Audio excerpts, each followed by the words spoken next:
লেবাননের সশস্ত্র গোষ্ঠী হিজবুল্লাহর প্রধান হাসান নাসারুল্লাহকে লক্ষ্য করে হামলা চালিয়েছে ইসরায়েল। গতকাল শুক্রবার সন্ধ্যায় রাজধানী বৈরুতের একটি এলাকায় এ হামলা চালানো হয়। এরপর থেকে হিজবুল্লাহ প্রধানের সঙ্গে আর যোগাযোগ করা যাচ্ছে না। গোষ্ঠীটির একটি ঘনিষ্ঠ সূত্রের বরাত দিয়ে এ তথ্য জানিয়েছে বার্তা সংস্থা রয়টার্স।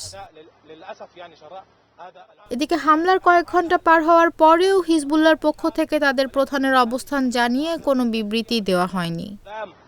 হিজবুল্লাহ সংশ্লিষ্ট একটি সূত্রের বরাত দিয়ে রয়টার্স জানায় নাসারাল্লাহ জীবিত আছেন। ইরানের বার্তা সংস্থা তাসনিম নিউজও জানিয়েছে নিরাপদে আছেন হিজবুল্লাহ প্রধান। ইরানের একজন জ্যেষ্ঠ কর্মকর্তা রয়টার্সকে জানান তেহরান তার অবস্থান জানার চেষ্টা করছে।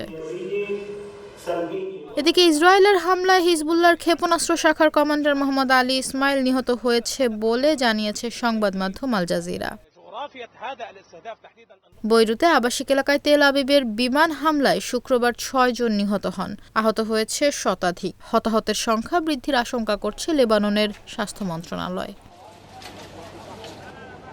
এ হামলাকে রাষ্ট্রীয় মদতপুষ্ট সন্ত্রাসবাদ বলে মন্তব্য করেন ইরানের প্রেসিডেন্ট মাসুদ পেজেশকিয়ান। আর তেহরানের পররাষ্ট্রমন্ত্রী বলেন হামলায় তেল আবিব ওয়াশিংটনের দেওয়া ৫,০০০ পাউন্ডের বাংকার বাস্টার বোমা ব্যবহার করেছে।